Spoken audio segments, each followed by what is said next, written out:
Hello everyone, welcome to our YouTube channel know homeopathy and here Samriddhi Sharma is here to guide you. और आज की video में मैं आपसे हेममेलिस जो मेडिसिन है उसको डिस्कस करूँगी। ये बहुत अच्छी मेडिसिन है। अगर हम देखें हेमरेज की तो हेमरेजिक मेडिसिन में टॉप ग्रेड मेडिसिन है हेममेलिस, और इसका बहुत अच्छा एक्शन है इंजरीज़ में। अगर हम देखें इंजरीज़ है तो इंजरीज़ में भी इसका बहुत अच्छा एक्शन होता है, और साथ ही साथ बहुत अच्छी मेडिसिन है ये हेमरॉइड्स की।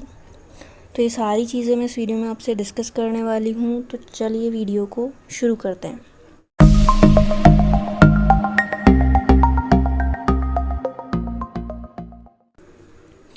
सो फर्स्ट ऑफ ऑल, हेममेलिस का जो सिम्टम है वो है कि हेमरेजिक मेडिसिन है। तो हेमरेज कैसा है, तो यहाँ पर हम देखें हेमरेज जो है वेनस हेमरेज है। अब वेनस हेमरेज से ही हमें पता चल जाता है कि हेमरेज एक्टिव हुआ कि पैसिव हुआ। तो यहाँ पर क्या है कि वेनस हेमरेज है तो जो हेमरेज है वो पैसिव हुआ। अब पैसिव हेमरेज होते ही हमें ये पता चल जाता है कि कैरेक्टर ऑफ ब्लड क्या होगा। कैरेक्टर ऑफ ब्लड क्या हो जाएगा, यहाँ पर खून का कलर हो जाएगा डार्क रेड, या फिर हम कह सकते हैं थोड़ा सा टूवर्ड्स मैरून और ब्लैकिश कलर। मतलब एक्टिव हेमरेज में तो ब्राइट रेड कलर होता है और पैसिव हेमरेज में डार्क रेड कलर होता है। तो ये जो है डिफरेंस हमें पता होना चाहिए। तो यहाँ पर सिंपली वर्ड लिखा हुआ है वेनस हेमरेज। तो वेनस का मतलब है कि द हेमरेज इज़ पैसिव। अब ये बहुत अच्छी मेडिसिन है वेरिकोज वेन्स की। तो वेरिकोज वेन्स जो हैं उसमें पेन कैसा हो रहा है। अब पेन हो रहा है स्टिंगिंग और प्रिकिंग पेन, ऐसा लगता है कि कुछ चुभ रहा है ना, चुभने वाला दर्द। Now bruise soreness of the affected parts, जहाँ पे भी इसको लगेगी या फिर वुंड होगा, इंजरी होगी या वेरिकोज वेन्स हैं, तो हाँ जहाँ पर भी इसका एक्शन है वहाँ पे ब्रूस सोरनेस महसूस होगी। ऐसा लगेगा कि किसी ने मारा है, इस तरीके का बॉडी के अंदर दर्द होता है। तो bruise soreness of the affected part. तो 3 इम्पॉर्टेंट सिम्टम मैंने डिस्कस कर लिए। First is haemorrhage, second is varicose vein and third is soreness of the affected part.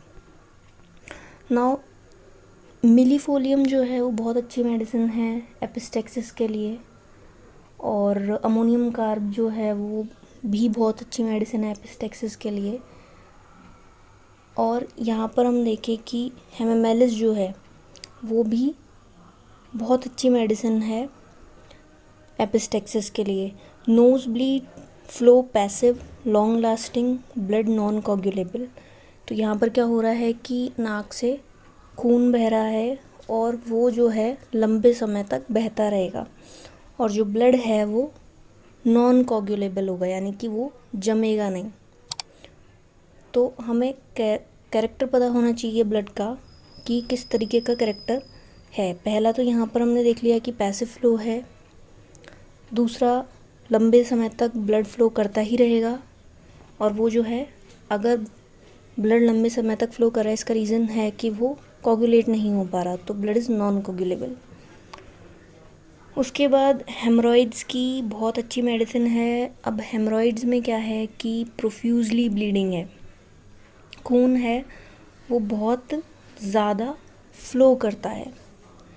अगर किसी को पाइल्स हुए हैं तो उसमें जो ब्लड है वो बहुत ज़्यादा फ्लो करेगा, और मैंने बताया ऊपर कि ब्रूस सेंसेशन होगा, सोरनेस होगी, और क्या होता है कि जलन मचेगी और फुलनेस महसूस होगी, भारी भारी महसूस होगा, heaviness as if back would break.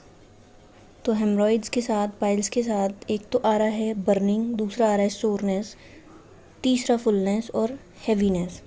Then urging to stool, मरीज़ को ऐसा लगता है कि जो स्टूल है उसको जाने की इच्छा है, क्योंकि क्या होता है हैवीनेस महसूस होती है, भारी भारीपन महसूस होता है। तो मरीज़ को ऐसा लगता है कि उसको जो है स्टूल जाना है। ब्लू कलर के हेमरॉइड्स हैं, ब्लूइश कलर, जैसा हम देखते हैं एलॉयज़ में। जो एलॉयज़ मेडिसिन है वो भी हेमरॉइड्स की बहुत अच्छी मेडिसिन है। तो उसमें भी क्या होता है कि जो हेमरॉइड्स हैं they are like the bunch of grapes and bluish in colour. तो यहाँ पर भी ब्लू कलर है। उसके बाद एनस रॉ एंड सोर, जो एनस है उसमें भी सोरनेस है। तो यहाँ पर हमें ये सिम्टम याद रखना है कि अगर किसी को पाइल्स हुए हैं तो उसमें जलन मचेगी, दर्द होगा, एनस के आसपास भी दर्द होगा और फुलनेस हैवीनेस महसूस होती है, कमर दर्द होता है और there is urging to stool. ठीक है, but the most important symptom of the हेमिमेलिस इज़ इट्स ब्लीडिंग। ब्लीडिंग बहुत ज़्यादा इम्पॉर्टेंट है, दैट इज़ प्रोफ्यूज ब्लीडिंग। नहीं तो अगर हम देखें बैक में पेन है तो वो हमको जो दवाई है एस्क्यूलस उसमें मिल जाएगा, वो भी हेमरॉइड्स की बहुत अच्छी दवाई है, वो मैंने डिस्कस भी कर रखी है जिसका लिंक आपको डिस्क्रिप्शन में मिल जाएगा। और एलोज जो है उसमें भी हेमरॉइड्स की बहुत अच्छी दवाई है, बट यहाँ पे ब्लीडिंग ज़्यादा है, हेमिमेलिस में ब्लीडिंग ज़्यादा है। तो ये जो माइन्यूट डिफरेंस है वो हमें पता होने चाहिए। After haemorrhage from piles, prostration out of all proportion to the amount of blood loss. Haemorrhage हो रहा है तो इतनी थकान हो जाती है, इतना मतलब खून बहता है तो इतनी थकान हो जाती है कि इतना तो ब्लड बहा ही नहीं था, उससे भी ज़्यादा थकान। तो अगर हम सिंपल वे में डिफ़ाइन करेंगे कि हेमरॉइड्स का करेक्टर होगा क्या, तो they are blue in colour with burning soreness and heaviness, urging to stool and prostration, and the most important thing is bleeding. अब ये जो फीमेल्स हैं उनके लिए बहुत अच्छी दवाई है और मेंस्ट्रुअल फ्लो के टाइम के लिए, तो ये भी सिम्टम हमें पता होना चाहिए।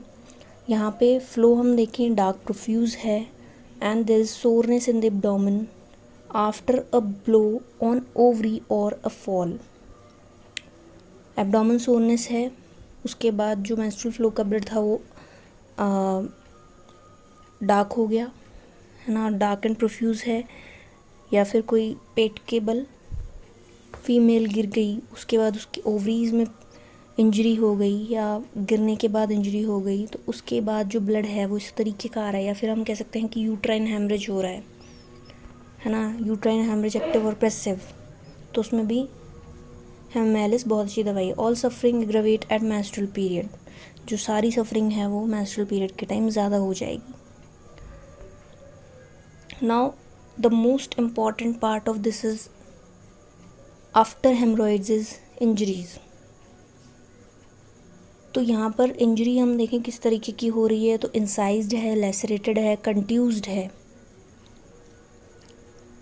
या तो किसी नाइफ से कटी हुई हो, ठीक है, या फिर छिला हुआ हो।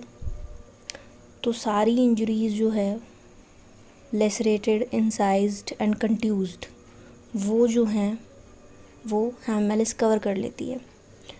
इंजरीज़ फ्रॉम फॉल, गिरने के बाद जो इंजरीज़ हो रही है, तो अगर एक सिंपल वर्ड में अगर इसको पूरी को 4-5 लाइनों में हेमिमेलिस को अगर मैं बताऊं तो क्या इम्पोर्टेंट चीज़ें हैं।